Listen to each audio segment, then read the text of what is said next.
So first of all, good afternoon. Hope the lunch went well. And distinguished colleagues, sorry, I'm really nervous. I invite you to join me on an exercise of imagination. Picture the glass display cases of Portuguese museums, still, solemn, silent. Within them lie Angolan masks, once integral to sacred rituals, now severed from their ancestral contexts. Statues, once imbued with spiritual significance, stand stripped from their voices. Tools that once animated labor and culture now rest lifeless, their movements and meanings long erased. These were objects of vitality, purpose, and reverence. Yet today, exhibited beneath the cold glow of museum lights, they have been reduced to mere artifacts, emptied of their original function, severed from the histories and communities that once gave them meaning. I ask you, what do we hear in these objects today? And more importantly, whose voices have been silenced? The issue at hand is not hypothetical. These objects exist and they remain on display in museums across Portugal, and honestly, the whole Western world. Portuguese museums present them as relics of a distant past, fragments of history to be observed but not interrogated. Yet their presence is not merely material. It carries a profound historical and political weight. They are tangible evidence of a systemic process of plunder. They bear witness to Portuguese colonialism and extravagistic logic, one that extended beyond the exploitation of lands and bodies to encompass the cultural and symbolic heritage of African societies. To fully grasp this reality, I turn to IN2PAST concept of necropolitics. While Foucault theorized biopower as the control over life, IN2PAST extends this idea, demonstrating that colonial and post-colonial power does not merely regulate life. It determines who is forgotten, who is condemned to silence, and who is rendered a spectral presence. In museums, necropolitics manifests in the way African cultures are transformed into ghosts of themselves. When a Portuguese museum displays an Angolan mask without acknowledging how it was loathed, it does not merely erase the violence of its acquisition. It perpetuates the colonial relationship through the act of musealization itself. These objects become war trophies from an acknowledged conflict, material remnants of a system of domination that persists within the museum institutional framework. These objects arrived in Portugal through colonial hands, through pillage, military campaigns, so-called civilizing missions, and coercive trade. Yet they continue to be displayed as legitimate acquisitions, as their violent histories were irrelevant to the presence in Portuguese collections. What we are witnessing is not a merely museological phenomenon, but a structure of power. Museums, far from being neutral spaces of preservation, are political and ideological institutions. They construct, validate, and transmit specific versions of history. Historical memory is not a mere reflection of the past, but a construct that serves present-day interests. The truth is that Portugal museology remains anchored in the logic of deliberate forgetting, a phenomena Elsa Peralta, one of Portuguese anthropologists, defines as non-memory. Non-memory refers to an institutional and societal process that selectively determines what is remembered and what is erased in order to construct a historical narrative that aligns with national identity. It is through this mechanism that the violences of colonialism are systematically obscured, while national myths are preserved. This non-memory operates in multiple ways. In school curriculums, which continue to glorify the Descobertas era, or discoveries, as a heroic epic saga, without failing to critically engage in the system of exploitation and oppression that sustained the Portuguese empire and regime. In political discourse, which clings to a nostalgic view of the empire while refusing to acknowledge the brutality of colonial rule. In monuments and public spaces, where colonial symbolism persists without critical engagement, and, most notably, in museums, where looted objects remain on display without reflection on their status as colonial spoils. The erasure of memory is not accidental. Colonialism does not disappear with the formal end of the empire. It persists in new forms, adapting to contemporary discourses and institutions. Political decolonization was formalized with the independence of Angola and the other nations that Portugal so deliberately and cruelly reduced to the casual nomenclature of former colonies.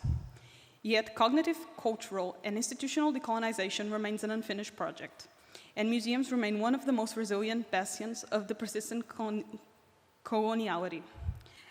The idea of sites of memory is particularly important. The difference between lived memory, which is organic and evolving, and sites of memory is that sites of memory are physical or narrative spaces that crystallize official versions of history. Portuguese museums function as colonial sites of memory, preserving the material remains of empire while omitting the histories of violence that accompany them. The very structure of colonial museum reinforces the narrative of the colonializer as the custodian of knowledge, relegating colonialized people to the status of objects on display. Museums, then, do not simply preserve history, they actively shape historical amnesia.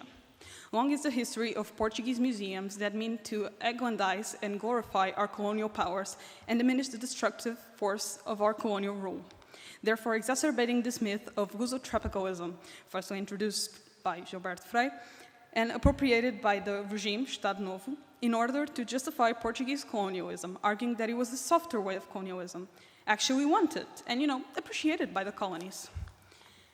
The continued presence of colonial collections in Portuguese museums is not merely a matter of patrimonial ownership.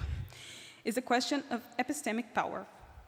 Colonialism was not only an economic and territorial endeavor, it was also an epistemic power that imposed Eurocentric frameworks of knowledge. Despite the formal end of colonial rule, these knowledge hierarchies persist, with Western institutions continuing to dedicate which narratives are deemed legible and which are marginalized. In museums, this manifests in the way African cultures are presented as objects of anthropological study rather than autonomous intellectual traditions. Portuguese curators speak about Angola, but where are the Angolan curators in Portuguese museums? European researchers write about Angolan objects, but where are the Angolan scholars in the museum's archives and academic discourse? The looting of objects did not end with the material appropriation. It continues through the appropriation of their narratives. The debate on cultural restitution is not a technical or administrative matter. It's a matter of historical justice. European nations that hold colonial collections must confront the central question: who has the right to determine the fate of these objects? Restitution is not merely a gesture of goodwill. It's an imperative of decolonization. True historical reparation cannot take place without the return of a cultural heritage and to its rightful communities. Yet, when restitution is proposed, resistance emerges, often fueled by nationalism and far-right rhetorics, which claim that returning these objects, especially in the case of Portugal, would be an insult to those who fought for Portugal in the colonial war. Decades after independence, the refusal of return cultural heritage to Angola echoes the same denial, an echo of an empire that we claim has ended, an echo of a colonialism that remains deeply embedded in our institutions. On a personal though, let me speak frankly for a moment. This original part of the script was not accounted for. I literally wrote this with pen and paper. My initial intention was merely to stand here and discuss the scholars and theoretical frameworks that have shaped my understanding, allowing each one of you to reflect on the necessity of decolonizing museums in a measured and academic way, much like reading an essay. But how valid is it to speak of museum decolonization without addressing the broader structures it embeds within? How can we discuss the restitution of objects without addressing the restitution of dignity, of opportunity, and of voice for the communities these objects represent? The reality is that to decolonize a museum, one must first decolonize the mind, the society and the institutions that perpetuate inequality. And this requires a critical awareness of the society which we exist in. And that society is a racist one. It is a society in which systemic racism is not an aberration nor a failure of the system, but rather an intrinsic feature of the design. A society in which exclusion is not an exception, but a norm, disguised as meritocracy. A society where official history continues to be narrated by the victors, while the vanquished must fight merely to assert their presence in the public sphere. A genuine process of museum decolonization necessitates the active participation of those who lived experiences remain shaped by colonialism. But how can such participation be ensured when access to higher education in Portugal, even in said public institutions, entails a minimum annual cost of 700 euros? When Black students constitute a stark minority within Portuguese universities?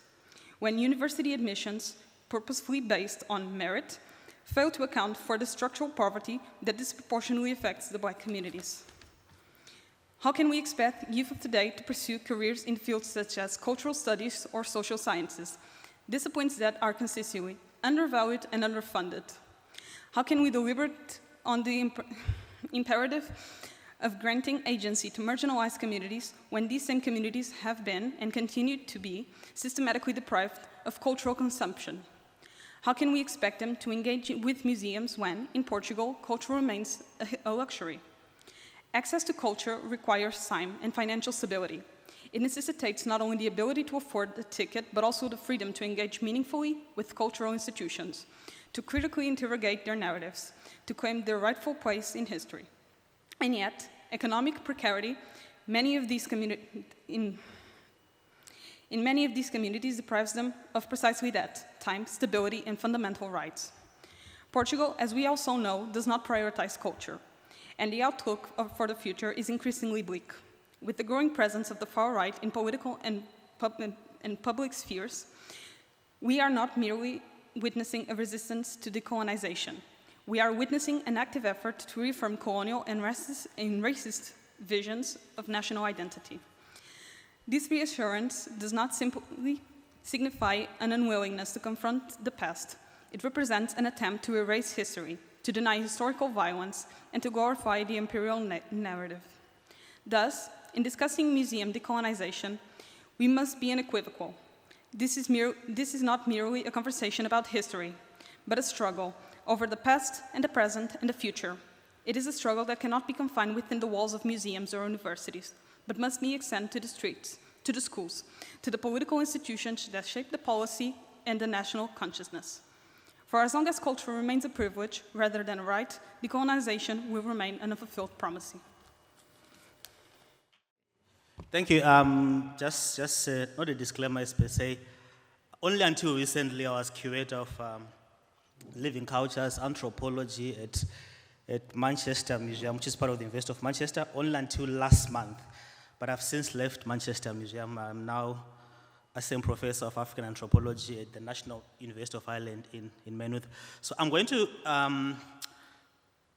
go into the practice of curatorship and kind of use what I call here an auto-ethnographic account of decolonized museum solidarities in the global north and the global south. So this talk is coming from my dual experience in museum curating. Before I moved to Manchester 4 years ago, I was a curator of archaeology at the National Museum of Zimbabwe, which I'm calling here the global south, the two spatial containers, which is very problematic. What's the global south, what's the global north? So I'm just going to try to talk about the empirical practices of what really does it mean to decolonize museums from the perspective of care. Curating comes from a Latin word called care. What do we care for? What is this caring? Curare from Latin.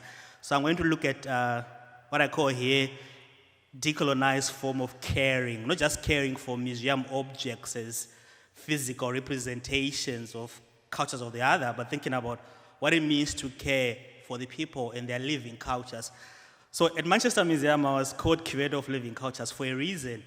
I was in charge of a big anthropological collection of more than 45,000 objects from all over the world that were collected as the empire was expanding to different parts of the world, to Africa, Americas, Oceania, Asia, and including ancestral remains.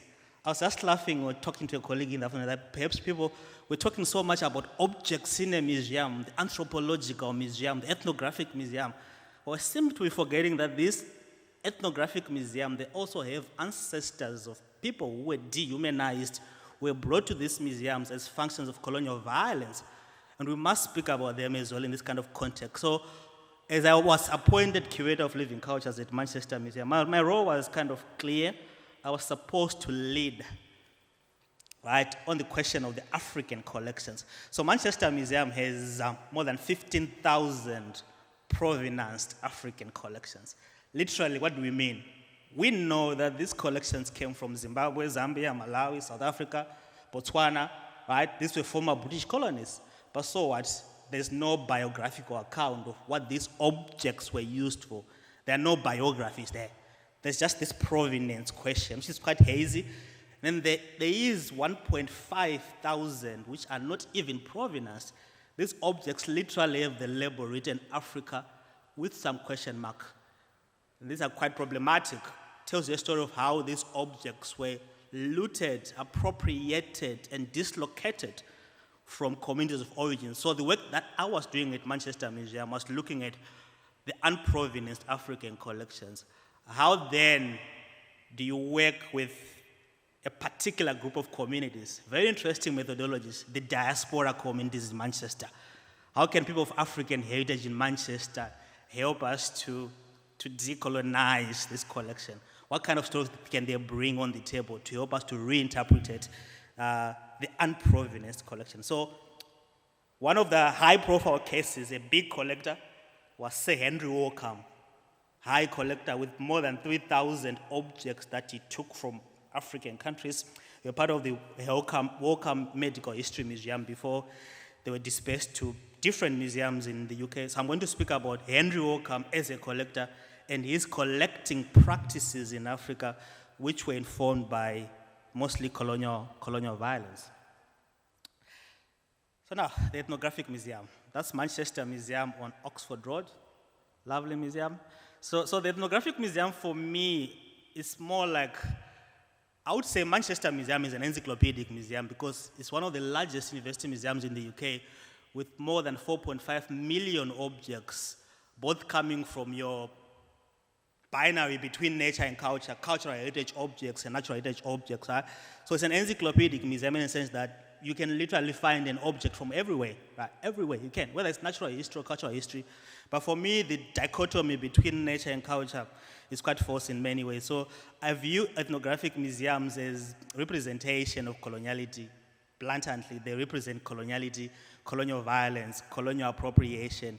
They try to materialize contemporary anthropological ways of thinking through othering, right? These objects are representing cultures of the other, right? They are not here, but we took these objects to represent them.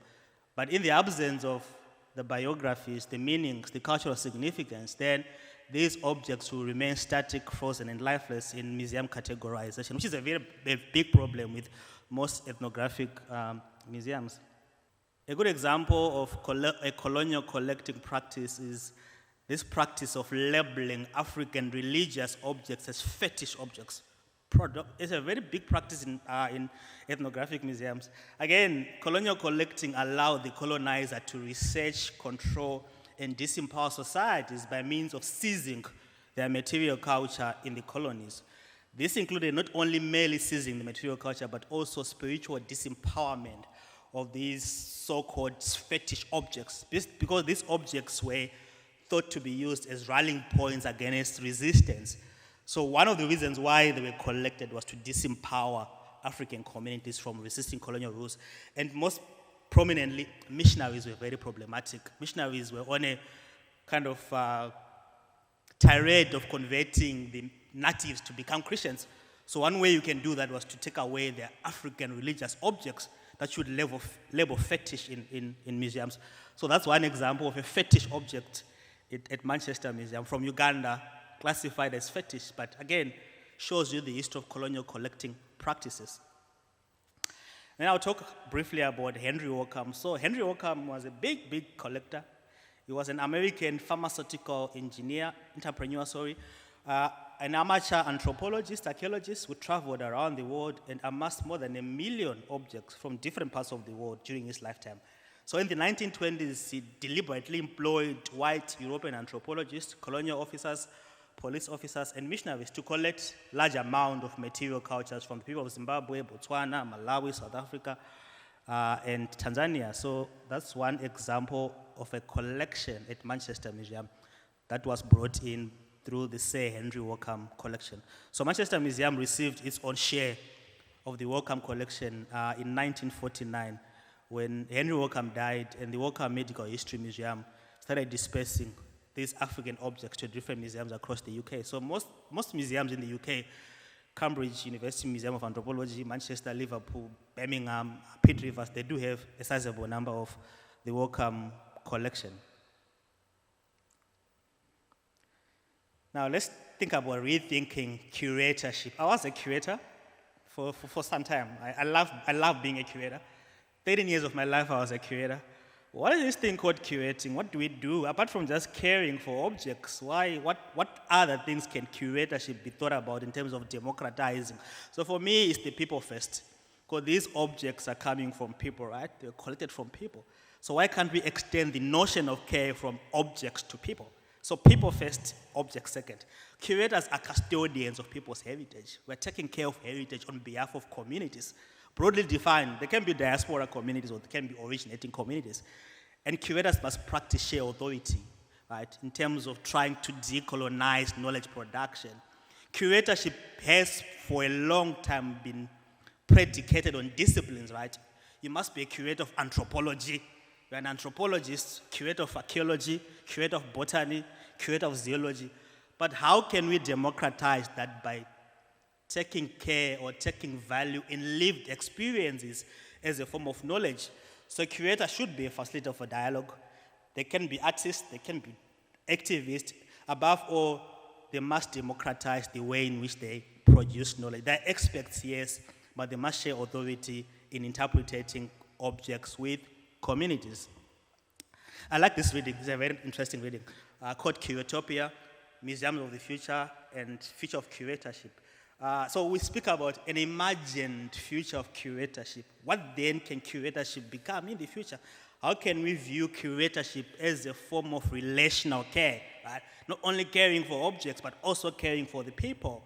So if you do that, you are practicing this imagined version of curator called Curatopia, according to Scotch and Conor McCarthy. It's a lovely book that rethinks the future of museum curatorship and what museum curatorship should be in the future. Now let me move to curating with care and what I call a diaspora connection.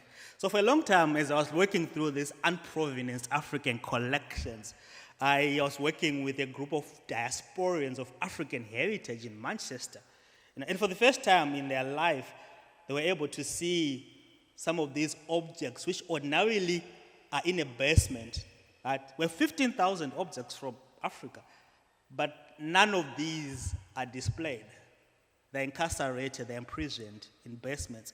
So for me, when I was appointed, I just said to myself, when you want to be a curator, you can be proactive, you can disclose the histories of your collections by bringing these people of African heritage to come and see their objects or their living cultures rather, and working with them to reinterpret the meanings of their objects. So for me, when you look at what curating with care means, it's an aspiration or a desire to bring more care as an ethic of practice through respecting rights of originating communities to have access to their collection.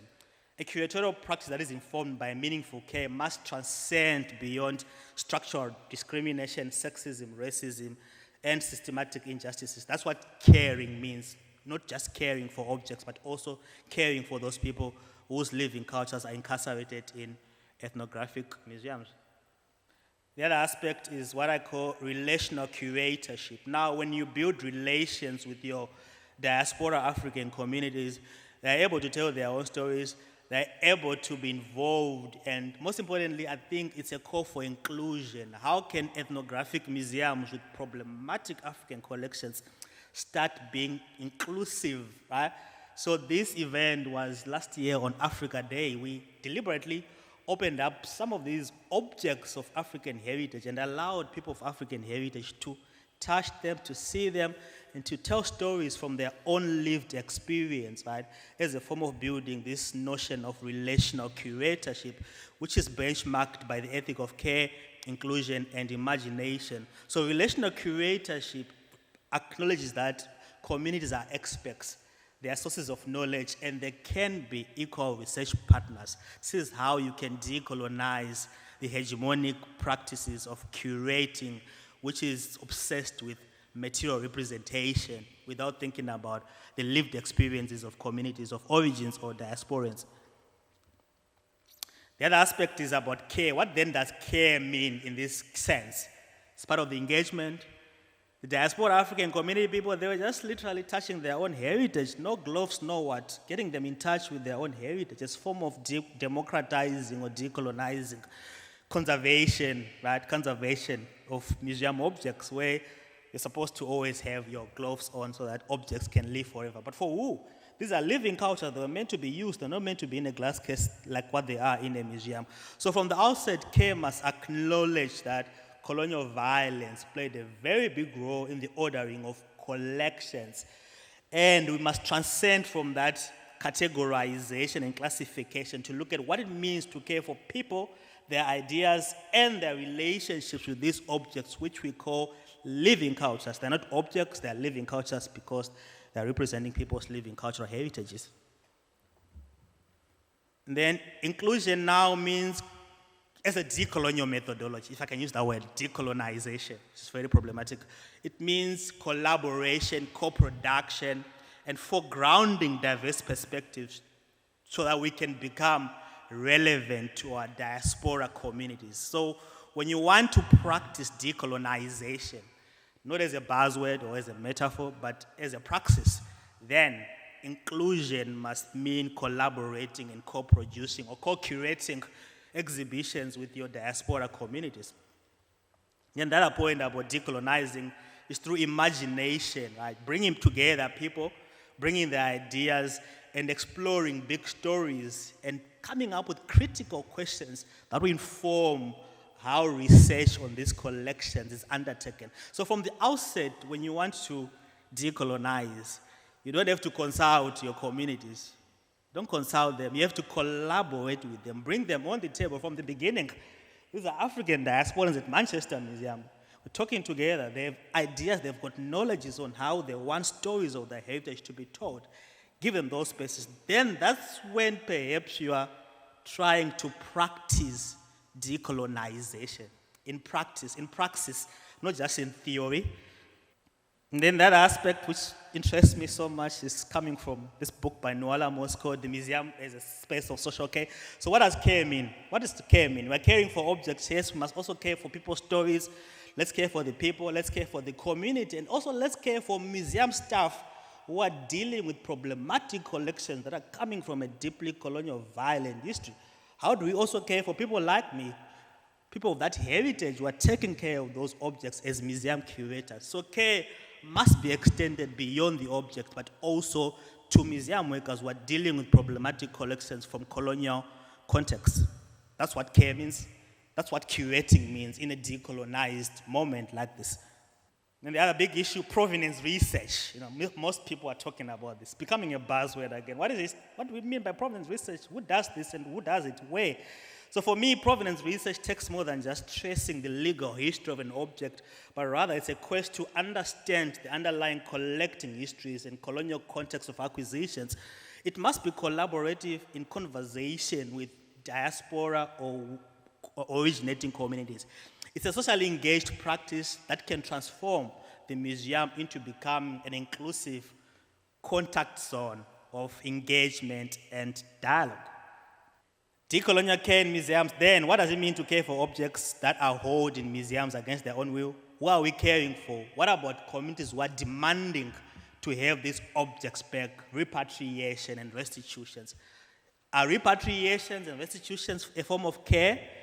Can we say once we return the objects, we are now caring for the community? Is that the end of the story? No. Repatriations are a form of building relationships between communities and museums, ongoing relationships. It must not end with the physical returning of the objects, but this must be the starting of new relationships between museums and communities of origins.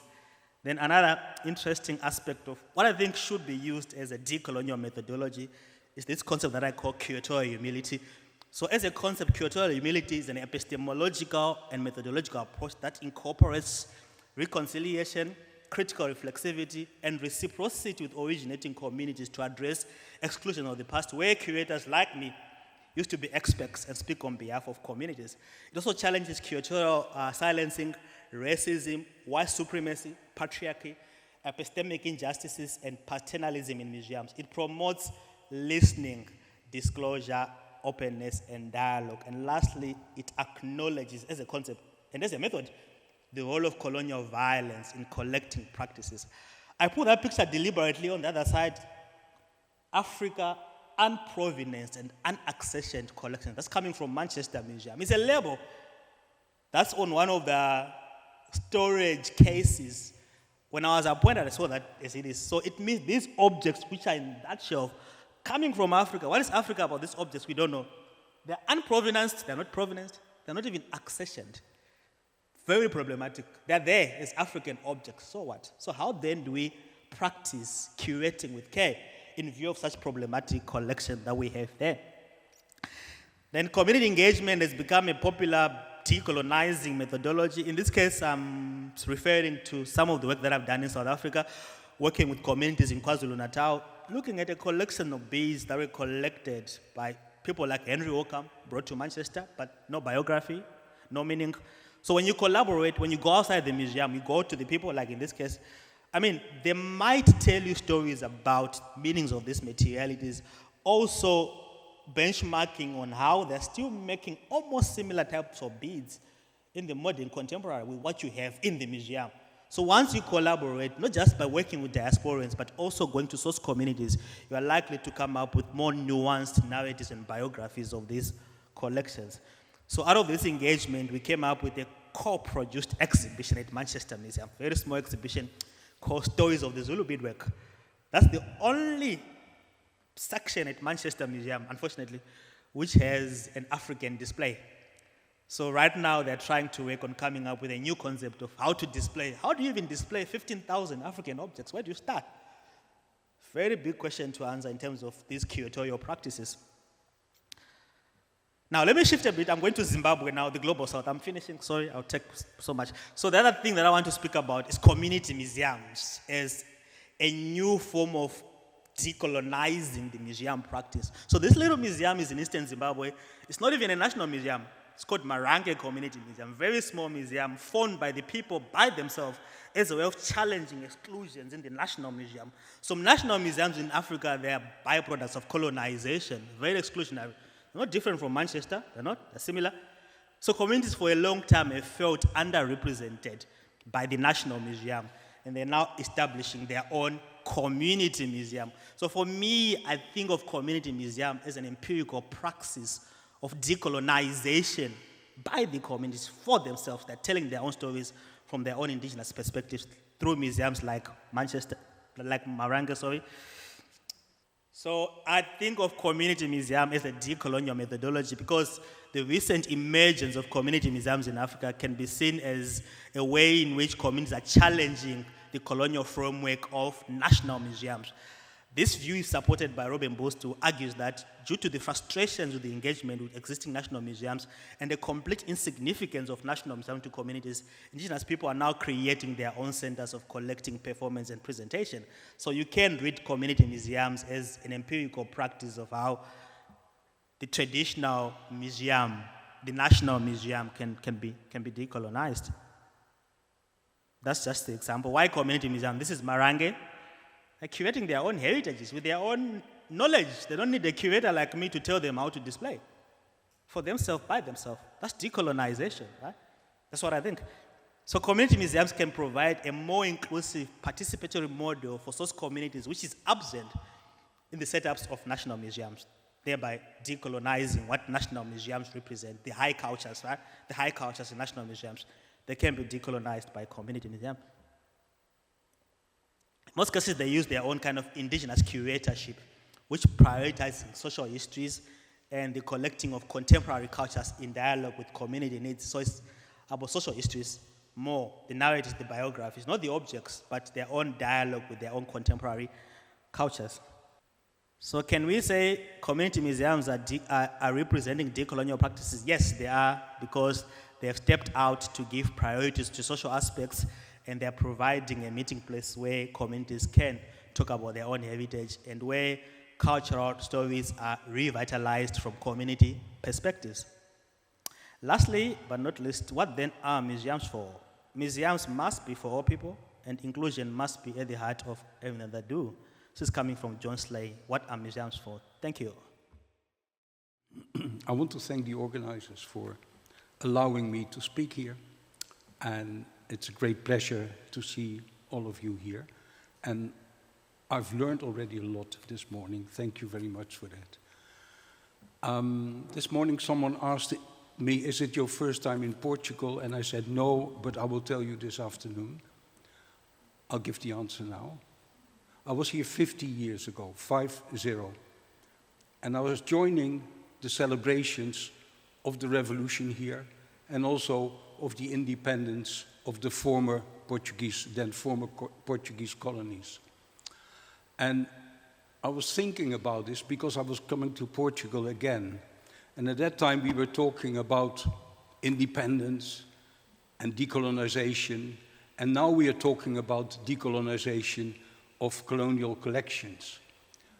And the question that went through my mind was, are we making any progress at all? Do we make progress? Or are we in an atmosphere of self-congratulation and telling ourselves, oh, we're doing so well? I don't know. And that will go through my text in the coming few minutes. You know, I'm all the time, sometimes I'm happy and sometimes I'm very unhappy or very uncertain. A few weeks ago, I was attending the ceremony in which the Netherlands transferred the property of 190 Benin objects to the state of Nigeria. And it was a very moving ceremony. I remember the Dutch Minister of Culture who was talking, and he was emotional. And he said, you know, these objects should not be here. They should be in Nigeria. It is part of your history. And the Director General of the National Commission of Museums and Monuments of Nigeria, he was really emotional. He began to say, yesterday I started to prepare my speech and I couldn't write it. So I speak from the heart. And he did speak from the heart. And he was quite happy because I know that someone from the museum, which had most of these objects, told me that before the summer, all the objects will be back in Nigeria. And nowadays you see several occasions that Benin objects are being sent back are promised back to Nigeria, but they are still in the places where they are. So to get 119 objects in one event was a good thing. But then, you know, going to next thing, this is a nail statue. It's a different story. A nail statue, this one comes from Congo, the Democratic Republic of Congo, close to the border of Angola. And the function of a nail statue is partially protection and then partially punishment, and then the whole range in between it. Now, why am I using this one? In 2016, a colleague of mine, he went with a picture of this statue. He went to Boma, a region in Congo, to the village where it came from. And he showed a picture to the people.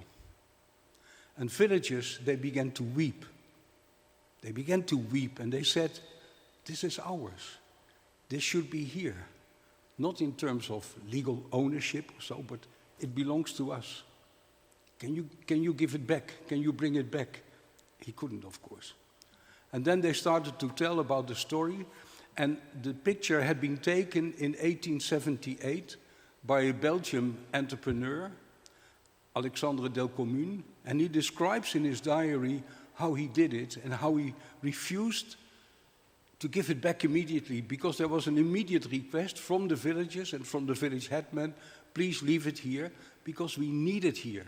We need it here for the well-being of our village. And then in 1960, you know, when Belgium and the Democratic Republic of Congo were discussing about repatriation of objects, again Congo said, we want to have this nail statue back. And Belgium, you know, they triggered themselves away, they did it very clever, and it's still there. And I remember that in 2018, the big Africa Museum near Brussels, it was reopened. And then it had a department, a special department, where statues were shown because of their aesthetic value. But this is not an aesthetic value.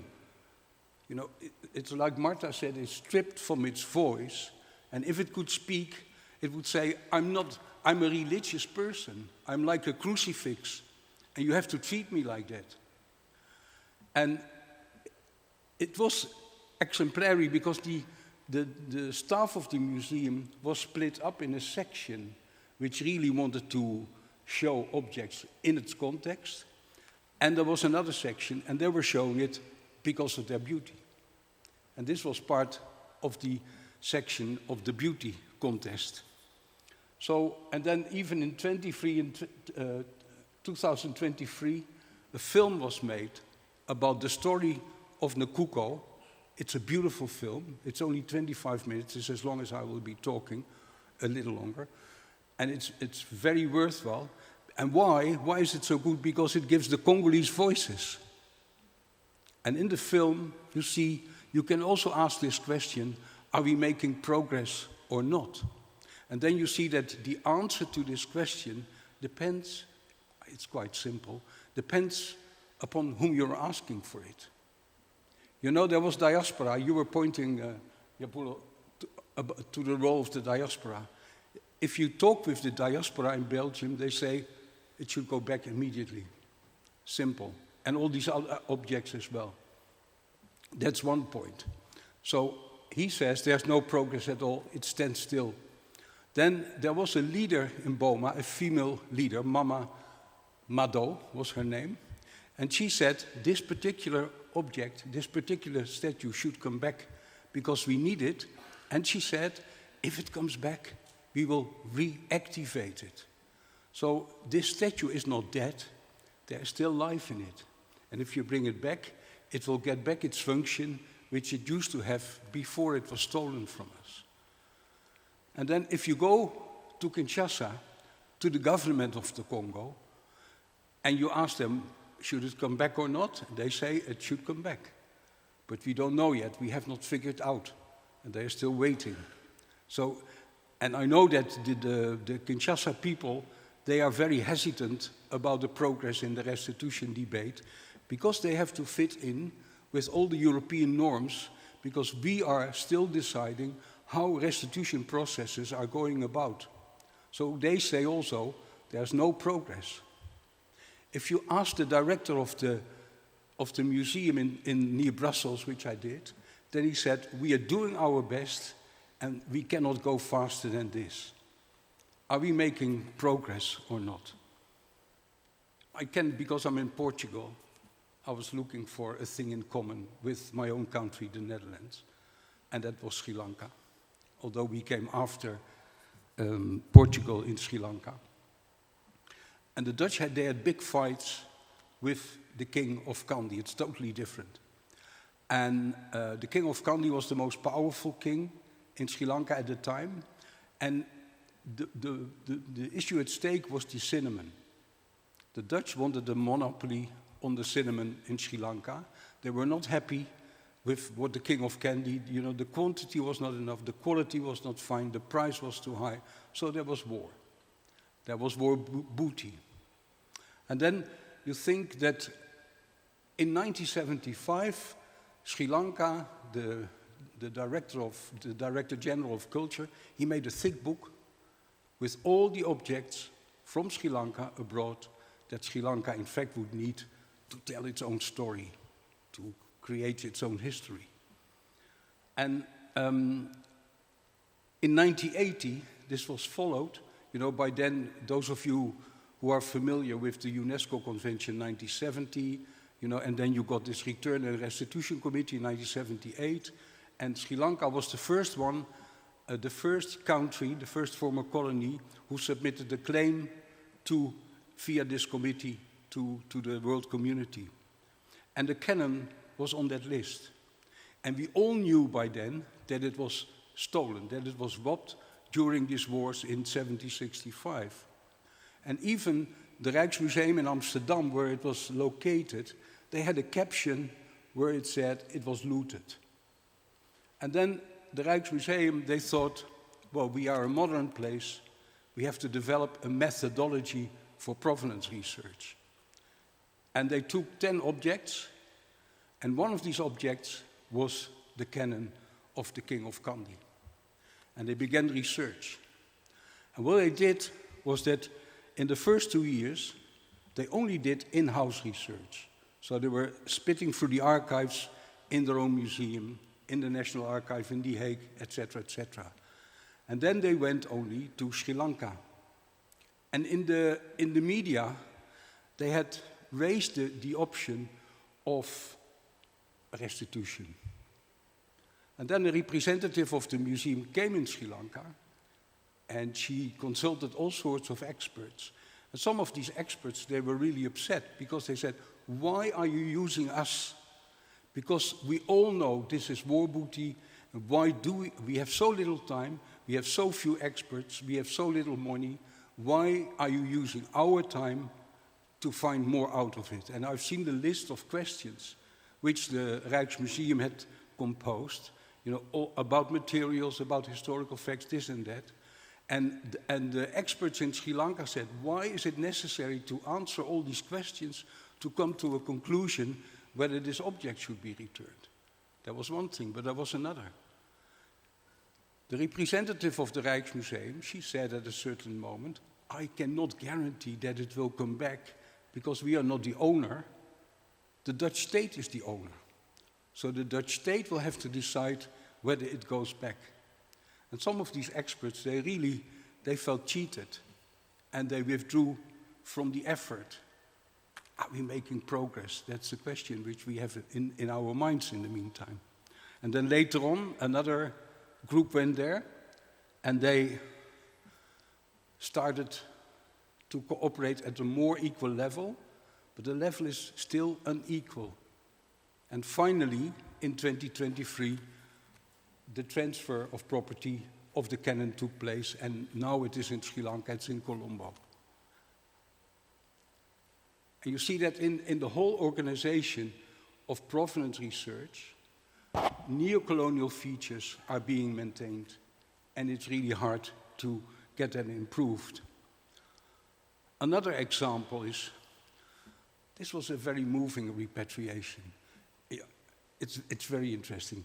In 2022, there was a diaspora group in the Netherlands from the Moluccan, forget it, but it's one of the islands in Indonesia. And they found an article which was published in 1917 and which was telling the story of these skulls, 15 skulls, you know, which had been taken to the Netherlands for research under the promise that after the research they would be returned to the island of origin, which never occurred, and it's not exceptional.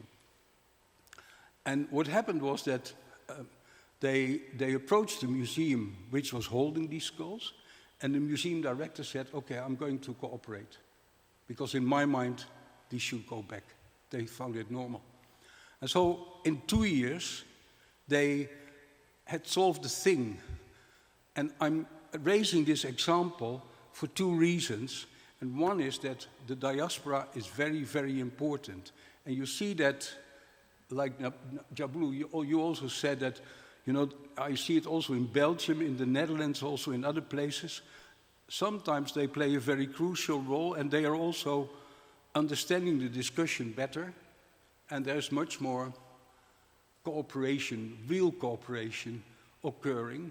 But a recent analysis, for instance, you know, I was talking about the big museum near Brussels, you know, the reopening in 2018, and just I think a few months back, an evaluation was published of the relationship between the director, the management of the museum, and the diaspora group.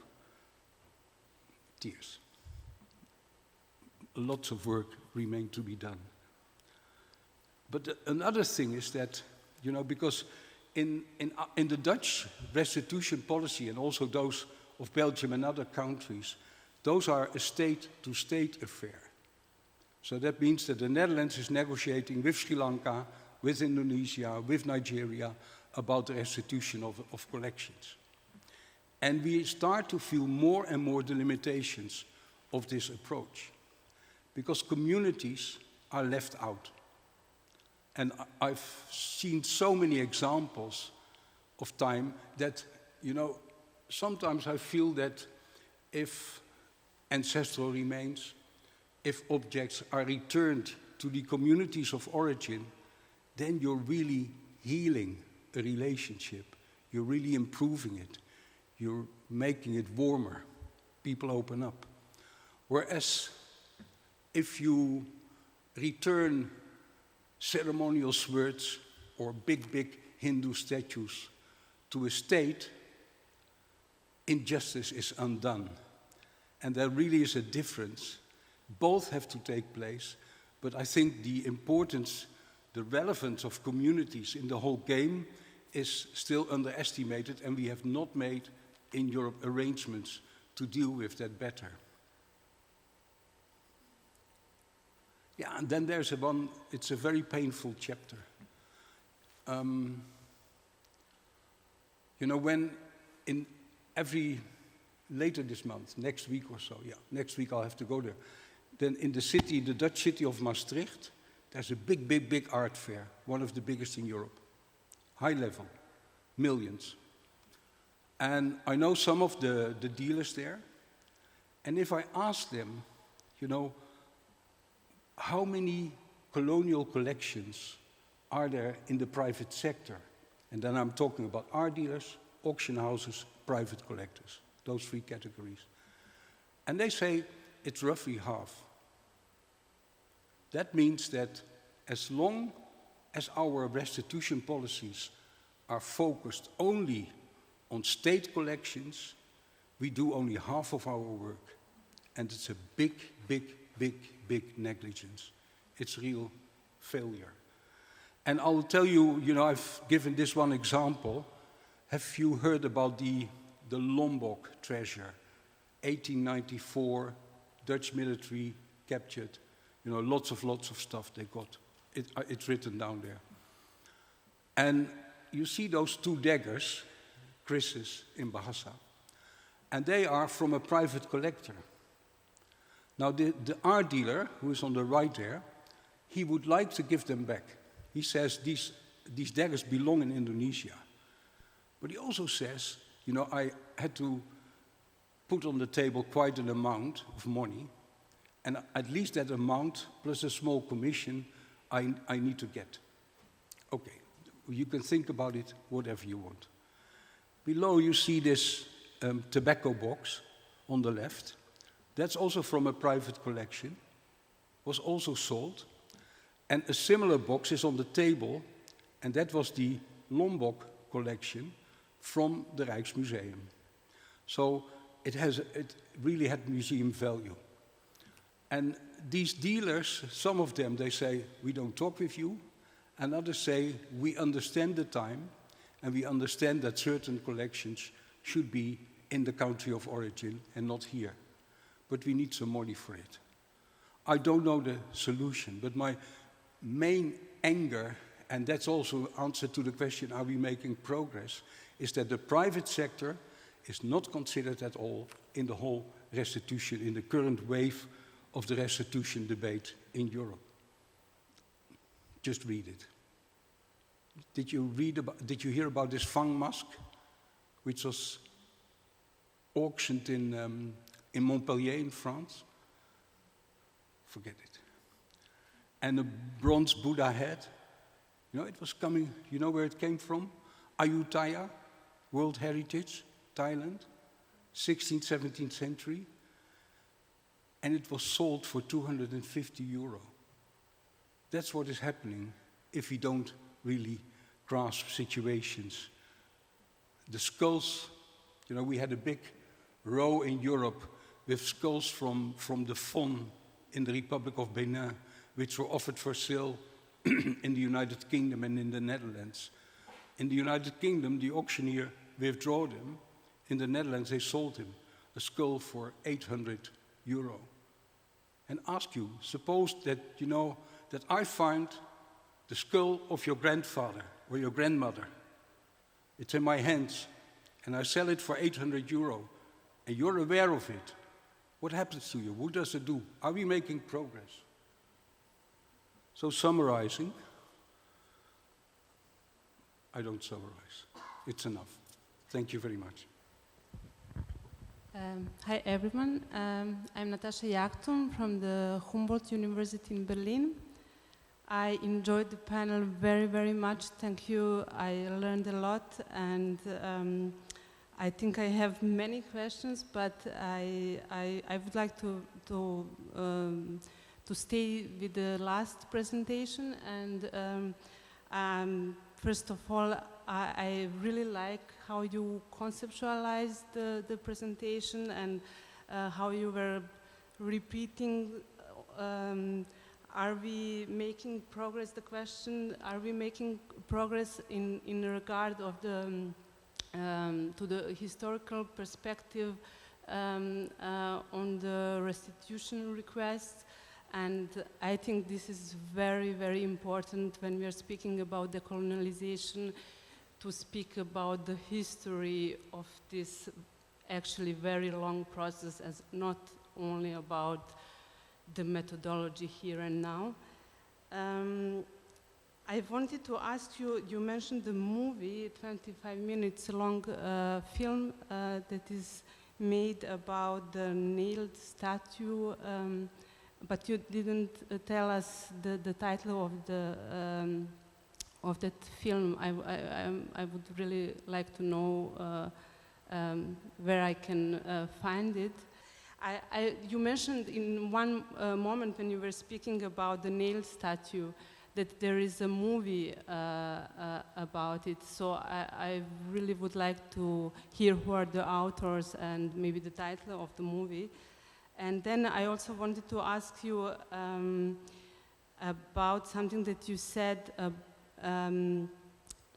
You said that restitution can have a healing,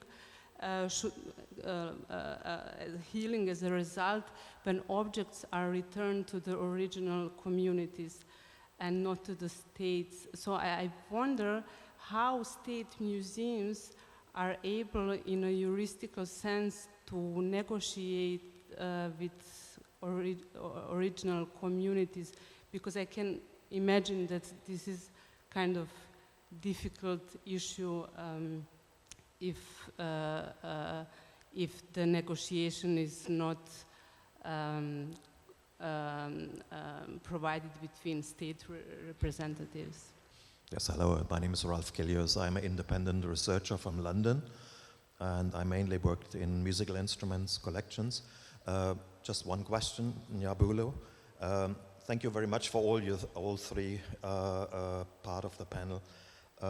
You mentioned on one side the big colonial collections in museums like Manchester in the UK. On the other side, you showed community museums, which of course is a very important aspect.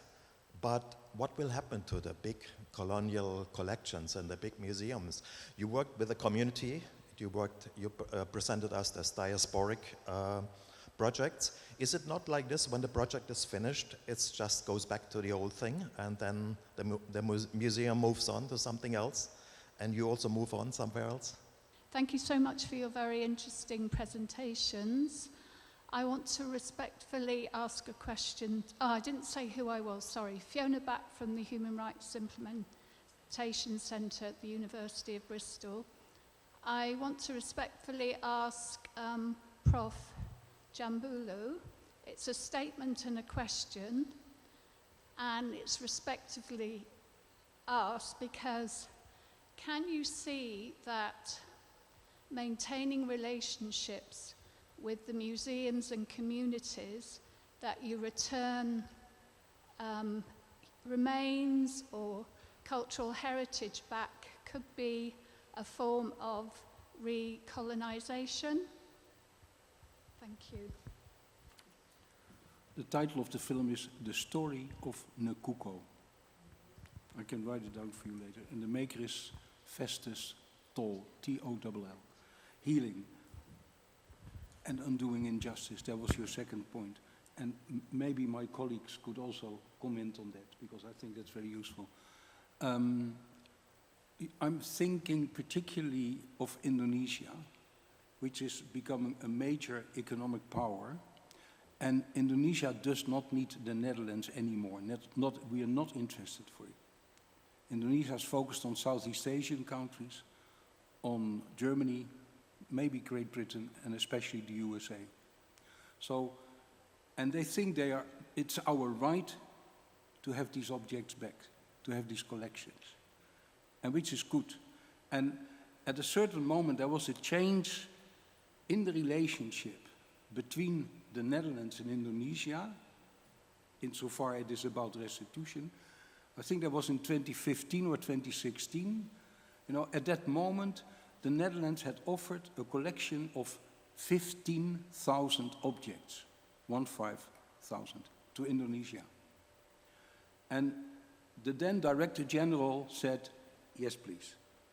And it almost, in my view, it felt almost like colonial, or whatever you want to call it. And then there was a change of Director Generals. And there was a new Director General, a younger guy, a historian, member of the democracy movement in Indonesia. And he said, we don't want it. You keep your stuff. Because it's poor quality and only a few objects are really worthwhile. And he said, what we are after is only, or is mainly, it's not war booty that we are after. We have to tell the story of Indonesia. And in order to tell that story, we need certain collections. And that's what we are looking for. So finally, after a lot of diplomatic shuffling and reshuffling, they choose 1,500 objects out of the collection, those we want. And you know what the interesting thing was? That many of these objects, they were not made by Indonesians, but they were made by Dutch carpenters in the colonial time, because they said, it's part of our history, and we need those chairs and beds and so, in order to tell the story of Indonesia. So, and that's how they are approaching it now. And now, the Dutch government and Dutch museums, they're offering this space also. They encourage them, point to collections, you know what we have, it's visible. Point to collections which you need, and then we start to discuss.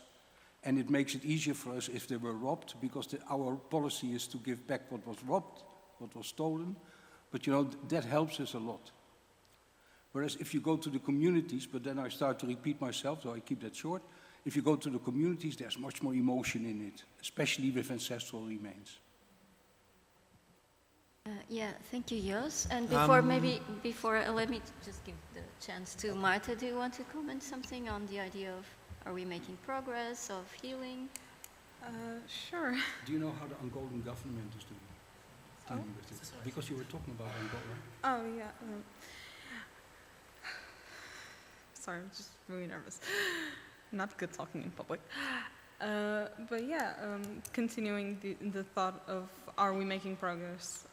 I think it's a valid question, and the one we need to ask ourselves more and more. The sheer idea of just talking about it it's progress that we need to do. It's an illusion, after all.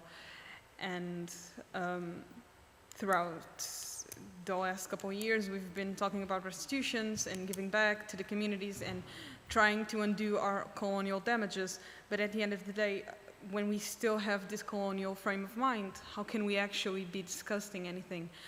How can we actually be decolonizing museums if we are ignoring a big part of the colonial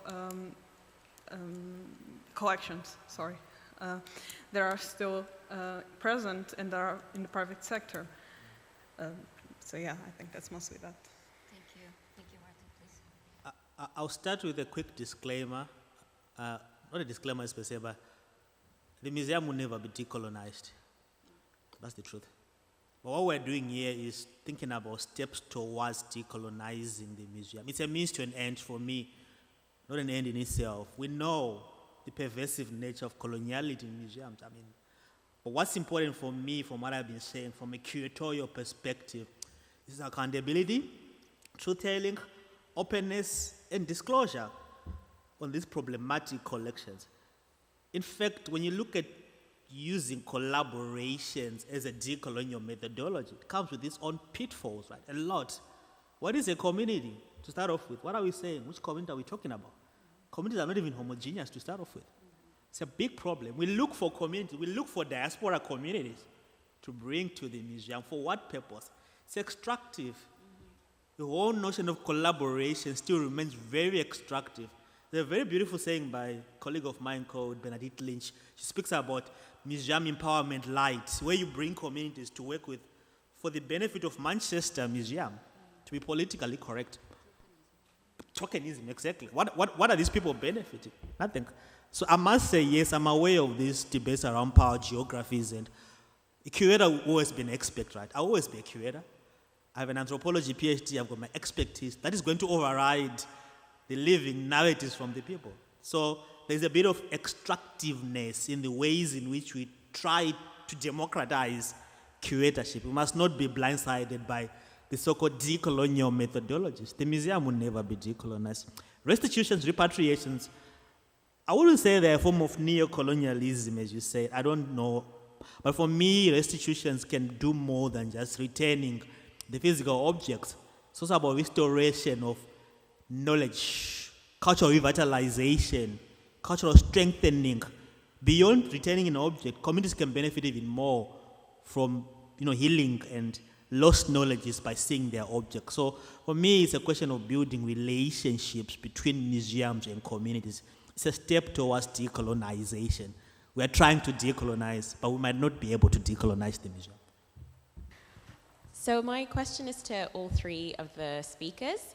You all spoke about the harm of the extraction of these material culture, of the ancestors from communities. So I was wondering how you respond to calls for reparations, specifically financial reparations, as part of the repatriation and restitution process. Thanks.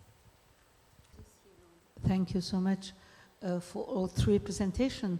There would be a lot of questions about restitution. We will not have the time now. So one question to NJABULO. So, because of the communities, what I see here in Portugal, around Lisbon, that Afro-descendant communities are people from the third, fourth generation who don't know the country of origin of the ancestors and don't know the language, don't know the culture. And you very well explained that it is about caring of living cultures. The museum has a lot of objects of cultures which are living today. They are not past.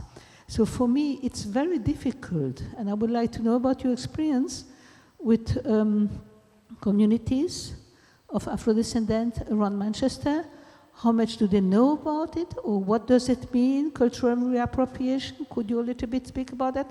Because I think there is a strong contradiction between the people living in Africa and the experience and the people living in Europe, Afro-descendant. Yeah, so I have a question, especially when it comes to thinking about decolonization, missing some important sensibilities, especially linguistic, when we think about all the jargons that we use within the museum world. It could be the idea of an object. For me, when I started doing my field research and I went to the Nso community, for instance, referring to the matriarchal mother called Nso as an object was already blocking possibilities of collaboration or research within the community.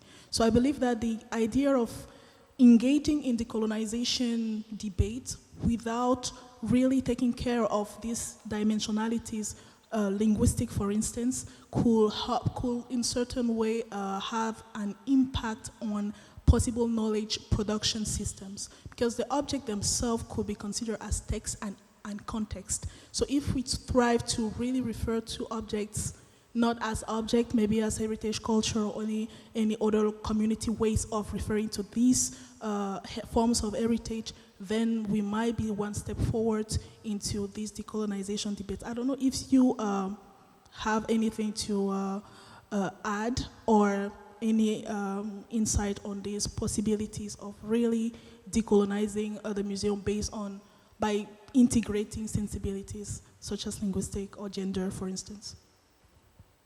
For me, I want to start with your question around decolonization. I think for me, decolonization is a knowledge project, right? It's about thinking ways of producing knowledge and doing, right? So when you embrace these indigenous perspectives, right, that are coming from communities which traditionally in a museum that is predicated on anthropology, we didn't talk about the people. It's about objectification of things, objects as representation of cultures of the other, right?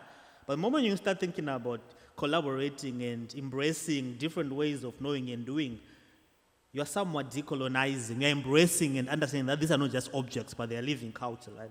They live. They were made. These objects, they were not made to be in a museum. They don't live in a museum. People use them every day. In fact, have you ever asked yourself why there are dozens of African objects in museums in Europe? Similar, duplicates. Like similar. Go to Manchester, go to Liverpool. Why? These were everyday objects. They were made every day to be destroyed, to be used, to be replenished, right? So that same cycle of life. They're born, they die. They're disposed. That's the living part of it that museums don't have. Museums only freeze them in a timeless moment. They're frozen. They're just there in a glass case. So when you decolonize, you are representing or acknowledging the biographies, the agency, agency of the objects. Right? And coming to your question about living, because again, communities are heterogeneous, right? You might look for diasporans in Manchester, but do they have any association with the objects? Perhaps no. For me, from my experience, because it's co-curating, co-production, we used to pay these people money for their time.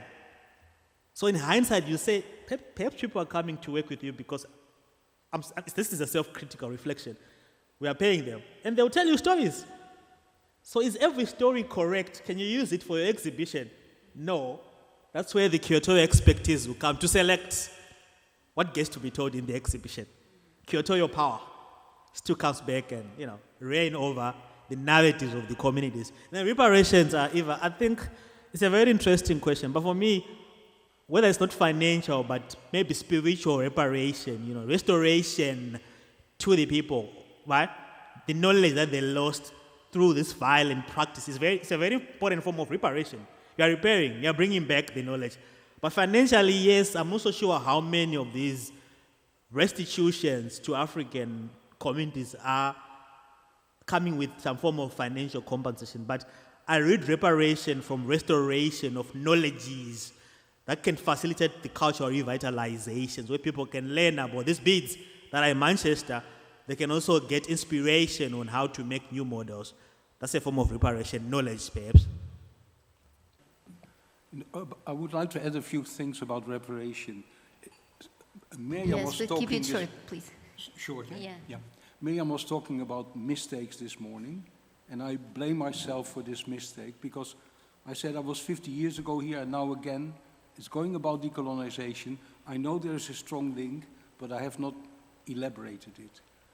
I know also that the Caribbean countries, and even in ECOWAS, the West African the Caribbean countries and the West African countries, they're considering the option of asking for reparations. So they're really preparing something. Thank you all for a wonderful session.